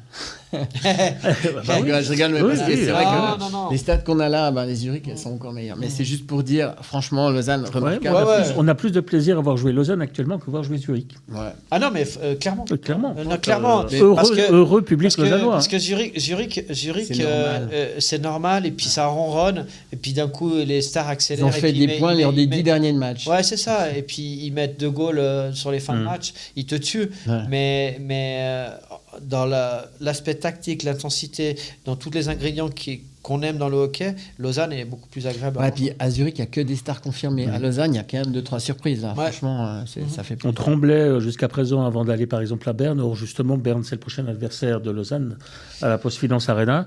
Là, on peut y aller sans crainte. En fait, ça va être un bon test parce que Berne, c'est sur tout le début de saison, pour moi, c'est l'équipe qui est la plus agressive. Ils sont vraiment très agressifs. Et en plus, ça va être un bon test aussi pour certaines lignes, de ne pas avoir le match-up, de ne pas avoir l'avantage du dernier changement pour jouer contre la ligne allemande. Il y a certaines choses. Mais Berne aussi, on en a beaucoup parlé dans cette émission, mais ça a beaucoup progressé au niveau physique avec une 4e ligne qui est vraiment impressionnante physiquement. Donc ouais, ça va être intéressant. Moi, le seul bémol que je vois pour l'instant, c'est de voir comment on va trouver la solution pour le 4e bloc. Parce que c'est le 4e bloc, finalement, dans les matchs importants. Qui était une force en play-off l'année passée. Almon, non, mais c'était surtout physiquement. Il a été beaucoup critiqué, il prenait beaucoup de pénalités, mais en play-off. Et Kenin, c'était là. Et quand on a parlé le dernier match à Zurich avec certains joueurs, la première chose qu'ils nous ont dit, c'est quand il y avait Almon sur la glace, c'est un animal, quoi. Même Zurich, il craignait Almon. Donc c'est vraiment important d'avoir un équilibre sur ce 4e bloc. Et Prassel, je suis impatient de le voir à l'œuvre. Mais voilà, en tout cas, jolie équipe. Ouais. Merci Laurent Perroton, merci Christian Ponty. On va faire notre petit break et on se retrouve pour la 3e et dernière partie de cette émission. Il sera question bien sûr de Genève Servette. On reparlera de Gauthieron, cette fois-ci dans le contexte même de la situation fribourgeoise et non pas seulement du deal passé ces dernières heures. Nous aurons nos rondelles et puis évidemment nous aurons les questions des téléspectateurs. À tout de suite.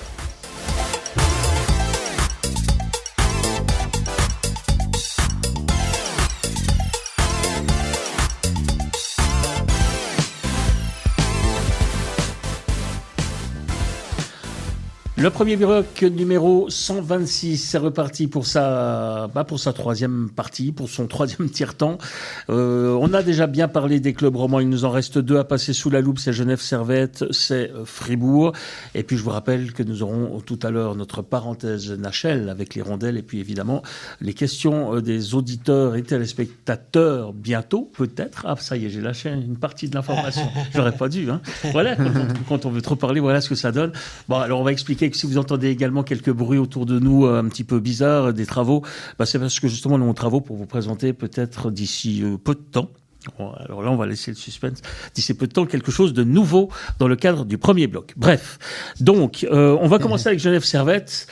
Champion de Suisse il y a 2 ans, champion d'Europe en titre, je suis désolé. Avant-dernier. Et avant-dernier, puisque Fribourg a réussi à décoller. Alors ils ont des matchs en retard et tout, mais franchement, c'est quand même pas terrible. Bon. Moi, je m'attendais quand même un petit peu mieux malgré les 8 matchs à l'extérieur. Déjà, il faut quand même remettre les choses dans le contexte. Hein. Genève, c'est absent.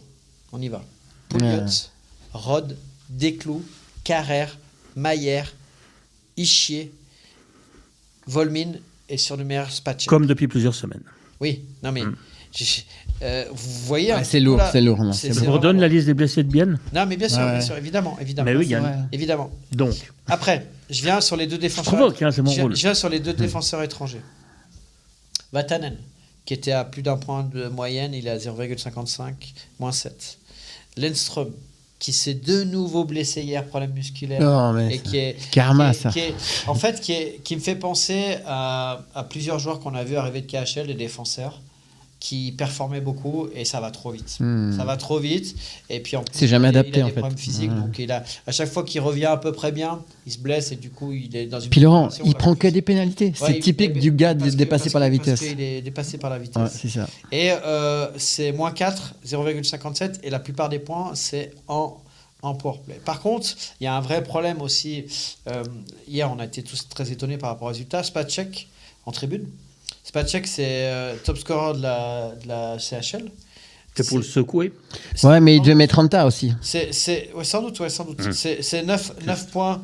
9 points en championnat, 13 matchs, 50% face-off, 19,03, 0,69. C'est pas bon parce qu'il n'a pas marqué encore. Mais il y a un vrai problème avec Spacek. On sait que c'est Spacek, c'était compliqué à Ambry dans la gestion de l'humain. Ils vont rigoler avec Dido. Hein. Mais un borgne contre un aveugle. Non. Ce qui ressort un petit peu, c'est que Dido est plus frontal. Spacek est un peu plus sur les côtés là. Donc du coup, peut-être qu'il y a un vrai problème.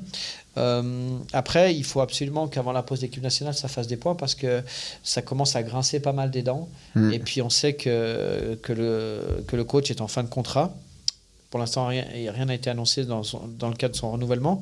Donc, attention à Cadieux. L'ombre de Dubé. Oui, ce qui a été annoncé, il a annoncé à Berne, il a annoncé à Lugano, il a annoncé à Genève. Et ça fait partie de votre job, les journalistes. Mais on l'a pas dit. Non, on l'a pas dit. Mais moi, ce que je vois, c'est que ce que j'observe, et là, je parle pas de Cadieux, c'est que avec la nouvelle société, la mentalité, les nouveaux joueurs qui arrivent, dans la 3e année, c'est toujours très compliqué pour les coachs. Toujours très très compliqué. Et en fait, c'est pas que t'es pas compétent, c'est pas que tu n'essayes pas de te renouveler, c'est qu'il y a une usure, on est dans la consommation. Vous voyez aussi au niveau de la façon de regarder la télé. Hein. Même moi, le premier, je regarde des bouts d'émissions sur les réseaux sociaux, etc.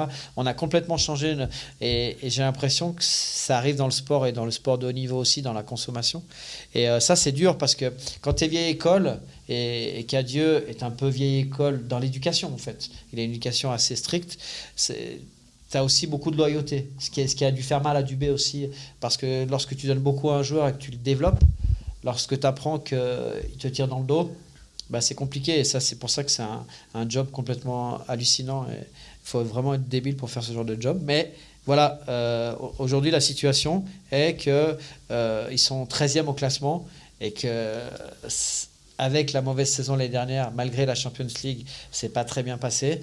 Là, ça commence à être compliqué pour le staff. Vous récupérez vos 3-4 matchs en faisant 2 points par match, disons ça comme ça. Il y a 3 matchs de retard. Ouais, vous remontez quand même un bon milieu de classement. Vous êtes 24, la 24 chance, points. c'est que c'est très serré. Ouais, vous arrivez 8e. Donc ça va. 8e, c'est déjà acceptable. C'est déjà acceptable, mais là exactement, entre les matchs en moins et puis les absents, après la pause de l'équipe nationale, là, ça... c'est quoi leur programme? Je sais que ils ont 2 matchs encore compliqués fin de semaine. C'est surtout qu'il y a peu d'espace. Comme il les rattrape, il y a peu de récup entre deux. C'est ça. Et puis surtout, il faut absolument faire des points avant la pause de l'équipe nationale, parce que après, on sait que c'est un moment charnière pour les clubs dans tous les pays d'Europe.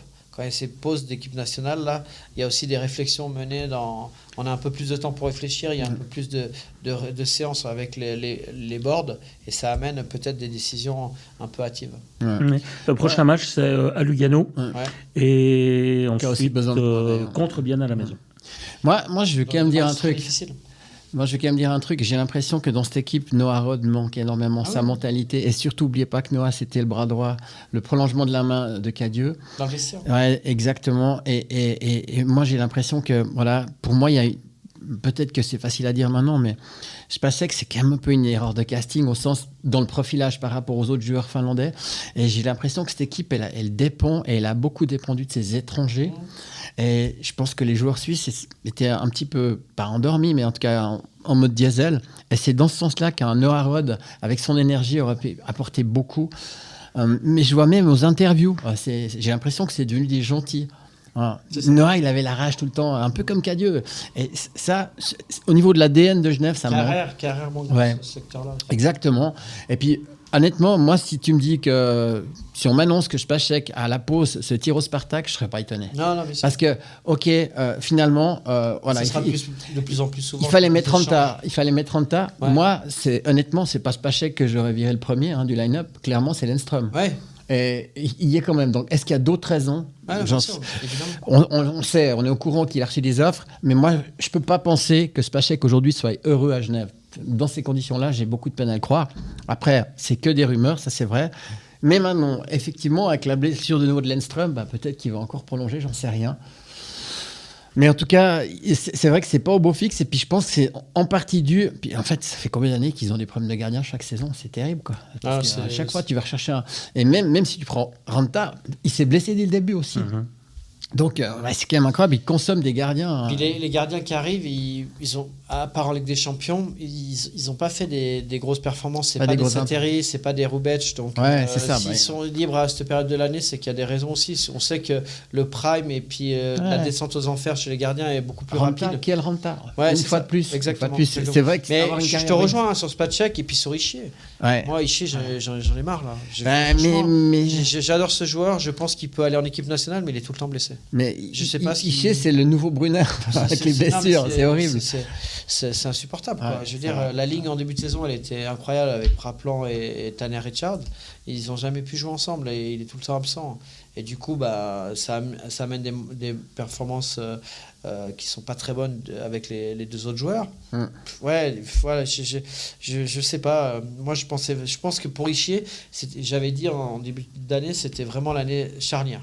C'est-à-dire que s'il expose avec Genève, un gros club médiatique, etc., qui a gagné la Champions League, qui a gagné le titre, tu peux peut-être attendre l'équipe nationale, et je pense qu'il a un profil pour. Mais là, il est encore tout le temps blessé. Ouais. Donc, c'est de la malchance, hein, évidemment. On ne fait pas exprès. Ouais, mais des fois, tu dis, ça les poursuit, il y en a certains. C'est dingue, quoi.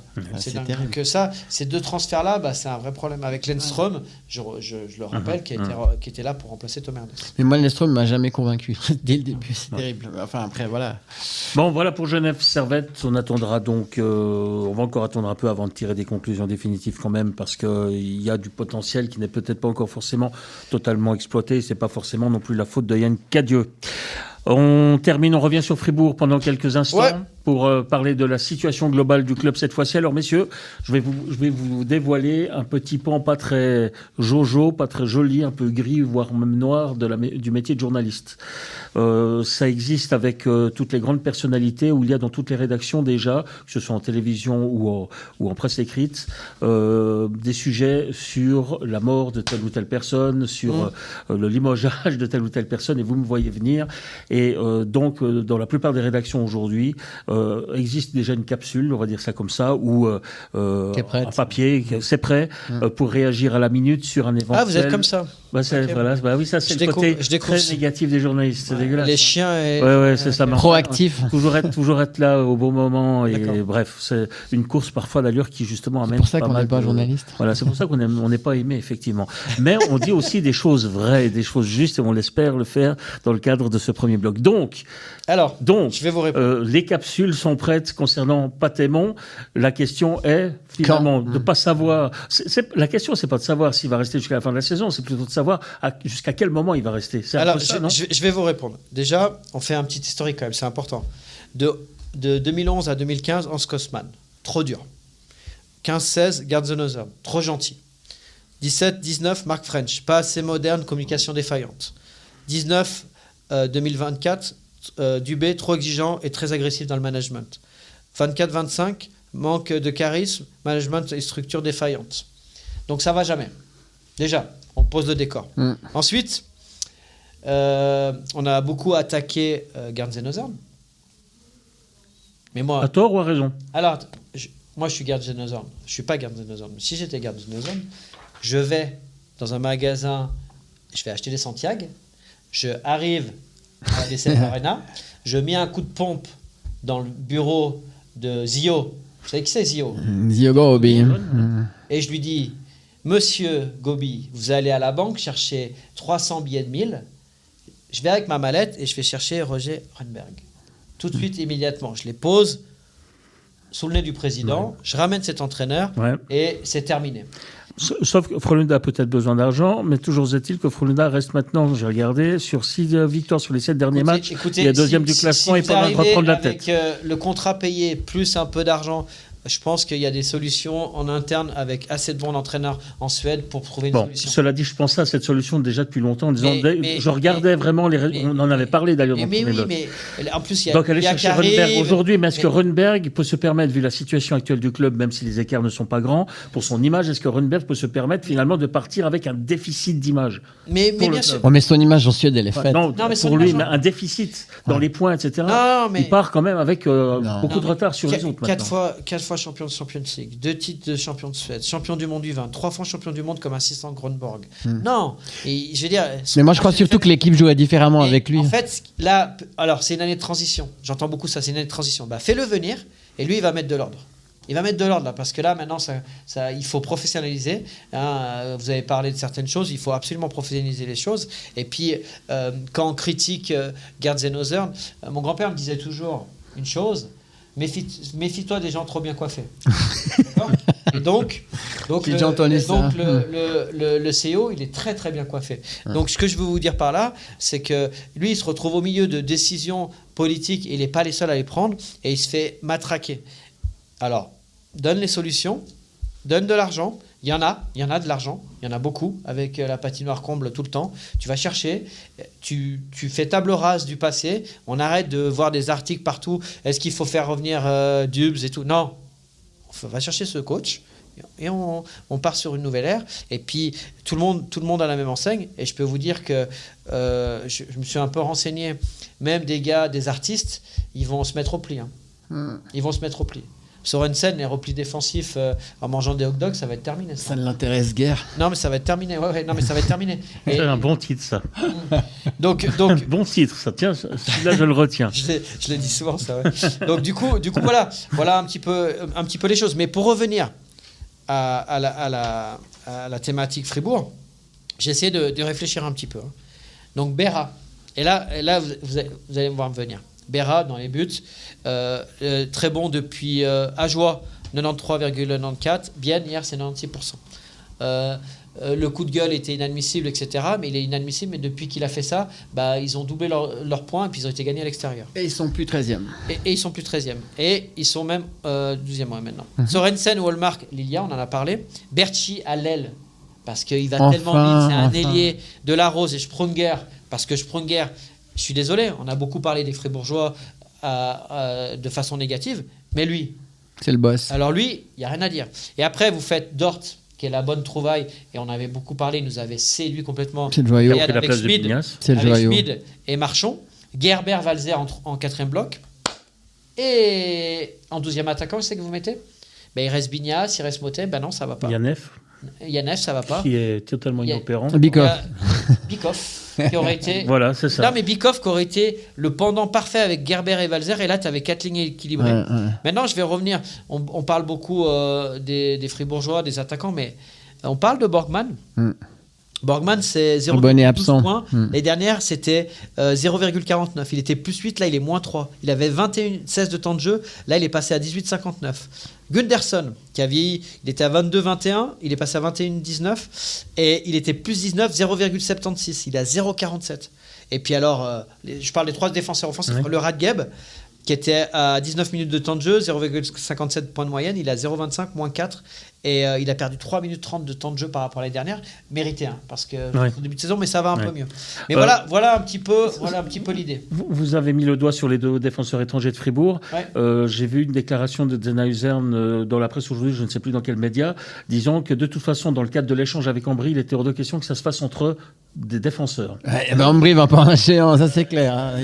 Oui, mais à un certain moment, si Ambry veut obtenir Dido, il faut aussi justement que Fribourg... Ils avaient les défenseurs qu'ils ont. Non, c'est un équilibre, ça ils peuvent pas y toucher. Ils ont gagné Fribourg selon moi, mais alors là c'est un assassinat. Ou Id, Virtanen, des joueurs comme ça. Vous pouvez pas vous en séparer. Je crois que maintenant, ce qui manque peut-être, c'est un buteur, mais le placer où, ça c'est à voir peut-être avec De La Rose et Berchi, et peut-être trouver un Marchand qui va jouer avec Valzer et Gerber et Sprunger qui vient avec Smith et Dord, avec une troisième ligne quand même un peu offensif. Mais voilà. Il faut un Nordique, il faut un Suédois pour éviter le retour des clans, puisque Non, c'est Un vrai buteur. Ouais, un buteur. Je crois que. Mais je regarde crois ce qui que- se passe à Ajoie, c'est pas vrai. Mais c'est pas vrai. Et puis ça dépend du coach. Si t'as un vrai chef. Non, mais l'année passée à Fribourg, il n'y avait strictement aucun clan. Il n'y en avait plus, en tout cas en fin de saison. Mais je suis pas sûr que ça ait des clins avec les Suédois, hein, très franchement. Non. C'est pas Non, eux moi, qui- j'ai Bon, pas- peut-être que Dido avait son rôle à jouer là-dedans. Non, mais Ouais. Dido, il avait un chef qui faisait faire. Ferme Non, ta mais gueule. moi, je vais juste rajouter un truc. Attends, juste sur les défenseurs. Borgman, Diaz, pas mal. Ouais, mais eux, ils sont fiables. Strollet, super. Ouais, bien. Ouais. Avec Radgeb, ça peut être un Ah, défensif. c'est un deux offensif. Toug. Hein. Yeker, Gunderson. Non, Ils se connaissent très bien. défensivement, il y a rien Et à dire. Suter, Dufner. Moi, je remettrais Dufner dans l'équation parce que je trouve qu'il a pu être bon. Bah, là, il y aura des choix à faire parce que Radgeb ne va pas finir la saison comme 7e défenseur de toute Non, façon. mais ouais, c'est ça. Mais sur le deuxième bloc, avec Strollet, ça peut être Non, un mais alternative. je pense qu'il a Voilà. déjà réagi. Non, moi, je voulais juste dire, déjà par rapport juste au match de Bienne, il y a eu une réaction. Déjà, premièrement, le powerplay, il s'est remis à fonctionner. Et ça, c'était super important. Mais si tu regardes simplement sur les goals, Sprunger, Berchi, Yeker, c'est les Fribourgeois qui se sont réveillés. Certains Fribourgeois. Et après, dans l'autre sens, il est où Motet Parce qu'à un moment donné, tu peux revendiquer, c'est OK. Mais ils l'ont essayé sur le premier bloc, à gauche, à droite, machin, ça n'allait jamais. Lui, il doit se remettre en question. Je pense qu'il fait partie des gars qui livrent Mais pas la ça- marchandise. Ça allait jamais l'année dernière. Oui. Et il était pas content de ça. Mais l'année dernière, comptablement, il était meilleur que Ouais, maintenant. mais ça n'allait. Eh ben, justement. Bien sûr. Justement, c'est ça, c'est Bien là-dessus. sûr, absolument, je suis d'accord. Après, moi, je veux dire, je suis désolé, mais dans ces situations, tu te rends souvent compte que il n'y a pas grand monde pour tenir la baraque. Et c'est vrai que c'est Sprunger qui ressort. Et c'est pas pour rien qu'il est capitaine. Et là, je veux dire, ça me fait un peu penser avec De Vos, la même chose du côté d'Ajoie. C'est les anciens qui, tout d'un coup, ils vont à l'essentiel. Et je pense qu'effectivement, dans le vestiaire, qu'est-ce que Bikoff, il aurait été précieux. Et puis moi, la question, c'est de dire, quand est-ce qu'on va changer d'entraîneur ou pas? Moi, j'aimerais juste savoir si c'est jusqu'à quand il va tenir. Parce que vous croyez que c'est tenable? Ouais. Franchement, moi, je vois pas beaucoup de joie. Hein. Et pour finir, il finira peut-être la saison parce que Cotteron, tout à coup, reprendra une Exactement. spirale Ah, mais ça, c'est la joyeuse positive. Voilà, incertitude exactement. du hockey. Ça, c'est- On va en rester là pour Fribourg Ok. parce qu'en fait, il nous reste exactement, messieurs, 9 minutes d'émission. Donc, on va question- passer aux rondelles. Ok. On va d'abord passer aux rondelles et puis on finira avec le nombre de questions qu'on peut éluder. Ouais. Alors moi, en fait, il y a les Donc, rondelles, c'est la NHL. Ouais, la NHL. Allez-y. Moi, je veux simplement relâcher deux belles choses que j'ai vues cette semaine. C'est le retour de Marc-André Fleury du côté de Pittsburgh, qui a joué et gagné des Coupes Stanley. Son dernier Donc, retour. À la fin du match, donc avec son équipe, il joue au Minnesota. Hein. C'est Minnesota qui est resté sur la glace dans la patinoire de Pittsburgh parce qu'il a eu une méga standing ovation. Et il y a deux gars de Pittsburgh qui sont restés au bord de la bande. C'est Letton et Crosby. Et je pense que dans un monde où on n'arrête pas de dire que c'est le business, machin, que c'est impossible d'avoir des amitiés. Alors, je ne sais pas si vous êtes au courant que Fleury, son surnom, c'est The Flower, donc les fleurs. Donc, il y avait une patinoire Fleury pour le retour à Pittsburgh, les gens avec des panneaux partout, c'était hyper émotionnel. Total respect pour Fleury, qui a été un grand gardien avec le sourire toute sa carrière. Et partout où il a joué, même quand il ne jouait pas, il avait la banane. Donc, total respect pour ça. Et donc, Pour je les peux... deux joueurs de. Et, la reconnaissance des grands, C'est ça vient pas de nulle part. Et en plus, j'ai trouvé aussi un signal fort. Il y avait des grandes affiches dans les gradins en français à Pittsburgh. C'est pour dire que voilà, c'est pas parce que tu es un francophone que tu n'es pas respecté, vice versa. On a tellement eu ce genre de conflit. Je trouve que sur cette séquence, le riz il est un peu croisé avec le bon Dieu, ça fait du bien. Ça fait du bien. Et dans la même lignée, je sais pas si vous avez vu le retour de Stamkos. Du côté de Tampa, alors lui aussi, hein, capitaine, Coupe Stanley, un peu comme dans certains clubs, ils l'ont pas signé parce qu'il était trop cher. Alors bon, il est pas heureux à Nashville en ce moment parce qu'il faut pas un grand début de saison, mais le Ça gars va un là, peu mieux. 10 minutes pour lui, les images, la Coupe Stanley. Le gars, il a commencé avec les larmes aux yeux avant le début du match. C'était juste magnifique. Donc ça, je veux quand même préciser que la NHL, c'est pas seulement les bastons, les trucs négatifs, ils savent aussi très bien faire certaines choses et j'ai trouvé ça très bien, et il faut le dire. Et puis après, une dernière petite news, juste pour Kevin Fiala, qui nous a fait une... comment ça s'appelle? Comme l'attaquant du PSG, là, le grand... je sais plus son nom. Bref, il s'est retourné en tribune. Quoi. Non, le français. Non. Mbappé Non, il est pas... Non, mais je sais plus. Bon, enfin bref. Le gars, il arrivait toujours en retard. Et puis, D'accord. en fait, le Brésilien. Non, le français. Qui arrivait toujours en retard. Ouais, Non, mais les Français, alors, c'est rare. Sauf Laurent Perroton. L'actuel. Qui arrive toujours en retard, Dembélé. Ouais, Dembélé. Il nous a fait une Dembélé. Cherchez le nom, pardon. Donc, en fait, il a été. Tu parles de Motet qui a raté le bus pour le rapport Sville. Non. Ah, parce que- Non. Je parle de Fiala qui a été suspendu parce qu'il a loupé une réunion d'équipe. Aïe. Donc il a fait une Dembélé. Ouais, mais ça passe pas là-bas. Ouais. Non, mais surtout qu'il faut quand même dire que Fiala, c'est un joueur cadre de l'équipe. Hein. Et c'est un gros Il nous a caractère. fait Donc, faire toute l'équipe du Ah, mais, PSG.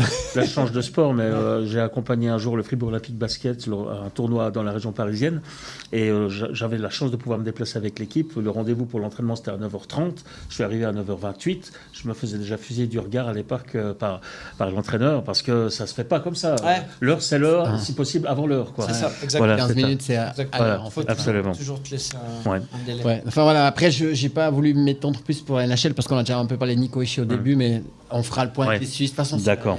L'échantillonnage, ils sont entre 14 et 17 matchs. Donc, D'accord. sur Il y a 80. quelques questions. Alors, il y a quelques questions. Je Aïe, vais aïe. devoir en sélectionner. Alors, je vais utiliser maintenant mon portable, hein, parce que sans portable, paraît-il qu'on ne vit plus. Je confirme. Pour vraiment avoir les dernières questions arrivées entre hier et avant-hier, je vais faire un choix. Tiens, voilà. Par exemple, Titi de Bienne. Ça va vous parler, Laurent. Trouvez-vous normal d'avoir des consultants et des liens de parenté de joueurs, directeurs sportifs, skills coach et agents vis-à-vis des fans et autres clubs? Rapidement, parce qu'on connaît votre opinion. Bah non, mais pourquoi? Parce que on moi, va parler de la télévision. Moi, je suis pas d'accord. Mais non, bon, mais on va parler de la télévision de l'autre côté, en Suisse allemande, Hollenstein par exemple. Quand je regarde, il parle beaucoup de ses joueurs. Et ça, pour moi, c'est un problème. C'est un problème d'être juste avec tout le monde. Il met souvent, dans ses analyses, il met souvent en avant les joueurs qu'il représente. Ça, c'est un problème. Après, Parce qu'il est agent. Après, Geoffrey Vauclair, c'est vraiment très, très difficile de parler d'Ajoie quand même, puisque son frère direct est le responsable du sportif. Ensuite, Stéphane Rochette, c'est un peu plus simple parce que c'est juste son fils. Et puis, en plus, il performe, donc c'est un peu plus simple. Même si, des fois, je ne suis pas tout le temps d'accord avec ses avis et j'ai l'impression qu'on veut orienter sur certains points. Mais voilà, est-ce que on doit... Moi, je me rappelle que j'avais été testé pour les Pokalistes. Il m'avait, sur un logiciel que je connaissais très très bien, et il m'avait reproché d'être engagé dans un club. Et c'est pour cela qu'aujourd'hui je suis dans les médias et que je travaille pour une fédération et non pour un club. Parce que on est libre de dire ce qu'on veut et je suis pas convoqué le lundi par le CEO parce que j'ai dit un truc sur un tel ou un tel. Cela dit, alors à titre personnel, moi souvent quand j'entends que tel consultant parle peut-être un peu trop ou un peu plus en faveur de son fils ou un agent, voilà, moi ça me fait moi j'ai le sentiment que fondamentalement tout le monde est honnête, c'est comme un arbitre, c'est comme le supporter qui pense qu'un arbitre, pourquoi est-ce qu'on ne mettrait pas un arbitre Genevois un match de Genève-Servette? Franchement, ça ne me dérangerait pas. Ouais, mais ça ne me dérangerait pas. Je veux dire, on part du principe que tout le monde est honnête. On va pas. Non, bien sûr. Voilà. Mais Ça, c'est mon avis. Si on pouvait faire l'inverse, ça serait... Gaëtan. Crossrider. Bah voilà, exactement. Je savais pas d'où il nous écrit. Fribourg. Ah, de Fribourg, d'accord. Ouais. C'était, voilà, bon, on revient sur Fribourg. Gerd n'est pas le seul à blâmer, même si c'est lui qui a pris plusieurs décisions catastrophiques. Virer Dubé est bien la plus incompréhensible selon moi. Et Gobi ne serait pas étranger à ce fiasco. C'est ce que vous disiez plus ou moins tout à l'heure, Laurent. C'est ce qu'on Quel dit, rôle c'est ce qu'on pense. Je parlais de la coupe de cheveux. Ah, d'accord. Bon, la question, quel rôle devrait avoir le CEO, donc le patron, dans ce genre de décision? Il y a toujours un aspect financier, mais c'est toujours le directeur sportif qui doit décider. Et Non, le CEO, tu dis le rôle du CEO. Dans la décision sportive de virer Dubé, quel rôle doit avoir le CEO? Pour moi, c'est le directeur sportif qui doit informer le CEO si on conserve l'entraîneur ou pas, et pas l'inverse. C'est souvent une décision collégiale avec le comité, mais ouais, effectivement. Alors, puisqu'on parle de patron, une question de Adam de Sierre. Max Sorlet est-il le patron de Sierre et de Martigny? Est-ce qu'il est déjà le patron de Sierre? Alors moi, je vais vous répondre franchement. Là, vous avez vu, il y a des articles qui sont parus dans la presse avec Le Matin où il y a des directeurs sportifs qui se plaignent un petit peu du marché déréglé par Chris McSorley. Chris McSorley a pas mal de moyens via les actionnaires, mais il se passe quoi si aux élections ça passe pas la patinoire et le projet? Comme à Genève, hein, en fait. En fait, il se passe que le budget n'est pas bouclé. C'est ce qui a été annoncé aux sponsors par Bonnet, le président. Donc moi, ça m'inquiète un petit peu de jouer au poker comme ça avec les clubs. Et par contre, il n'est pas le patron de Martini, mais tout passe par lui. Et puis c'est lui qui décide qui l'envoie, qui prend, etc. Et lorsque Sami El Asaoui a été renvoyé à Martini, c'est Max Orley qui a appelé et pas le coach, etc. Donc il a un véritable pouvoir. Maintenant, moi je l'apprécie beaucoup, hein, mais fondamentalement, il est toujours dans le business derrière tout ça. Le sport, aujourd'hui, le sport, c'est accessoire. Il a souvent plusieurs casquettes. C'est son projet de patinoire et son projet immobilier qui passe avant tout. Ouais. Et voilà, après, chacun ses qualités. En fait, moi, j'ai une question interrompre. simple pour finir. Pour finir. Si le projet immobilier passe pas, est-ce que Chris va rester? Non.